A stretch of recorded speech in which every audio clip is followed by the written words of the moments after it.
Jangankan ahli maksiat, untuk urusan sosialisasi, untuk urusan bermasyarakat. Seandainya ahli maksiat paling tinggi, paling gede, yaitu ahli-ahli kafir, itu kita juga tetap tidak boleh menjauhi mereka, zat mereka nggak boleh dijauhi. Tetangga, kalau mereka tetangga kita wajib kita muliakan, wajib kita hormati. Kalau seandainya mereka lapar juga wajib kita beri makan.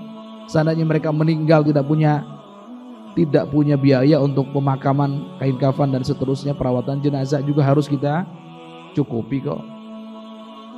Jadi gitu ya. Tolong bedakan antara membenci orangnya dengan membenci perbuatannya. Ya, jadi yang kita wajib melakukannya adalah membenci perbuatan kemaksiatan sekecil apapun, walaupun itu kita sendiri yang melakukan. Kalau kita salah sudah, nggak pandang bulu. Apa bedanya dia maksiat, kita maksiat, selesai. Apa bedanya? Sama saja, benci perbuatannya. Tapi orangnya sebisa mungkin kita tolong, kita dekati jika kita punya kemampuan untuk mendekati, membimbing dan seterusnya. Jika tidak, paling tidak kita sebagai seorang muslim ngapain? Ustadz, kalau seandainya saya khawatir kalau menasihati dia malah saya nggak didengar nasihatnya, malah saya yang terpengaruh, nanti bagaimana Ustadz? Begini, paling tidak ada maratib. Bagian Nabi pernah bersabda, man ra'a minkum munkaran falyughayyirhu biyadihi, fa illam yastati' fa bilisanihi, wa illam yastati' fa biqalbihi, wa dzalika adhaful iman. Barang siapa yang melihat satu kemungkaran, maka hendaknya dia merubah kemungkaran tersebut dengan tangannya, dengan aksi maksudnya. Kalau tidak, dengan lisannya. Kalau tidak mampu juga, maka dengan hatinya. Terus dengan hati ini gimana nih? Dengan hati ini minimal gini. Kata guru-guru mulia begini, kalau kita melihat saudara kita bermaksiat, kita nggak bisa dengan tangan kita, nggak bisa. Contoh deh, ada sekelompok orang sedang minum minuman keras. Wal'iyadzubillah. Kita melihatnya dengan kedua mata kepala kita. Saat itu kewajiban kita adalah mencegah kemungkaran tersebut. Wajib hukumnya. Cuman gimana caranya? Karena ada 3 levelnya tadi. Kalau kita langsung bubarkan perkumpulan itu, resikonya ternyata berat. Apa itu? Bisa jadi mereka marah malah membunuh kita. Sedangkan pembunuhan itu dosanya lebih gede nanti, resikonya lebih gede daripada sekedar minum minuman keras.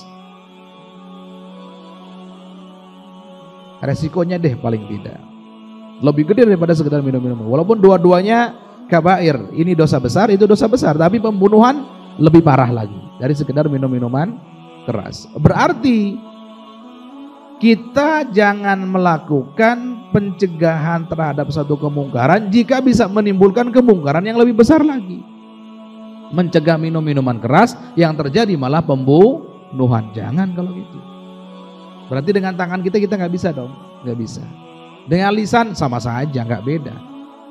Datang tiba-tiba kita datangi mereka, kemudian mereka kita kasih nasihat, jangan lakukan ini, berhenti kalian seterusnya. Oh, kira-kiranya diduga kuat mereka akan marah, akan murka, akan membunuh. Jangan juga. Terus gimana dong?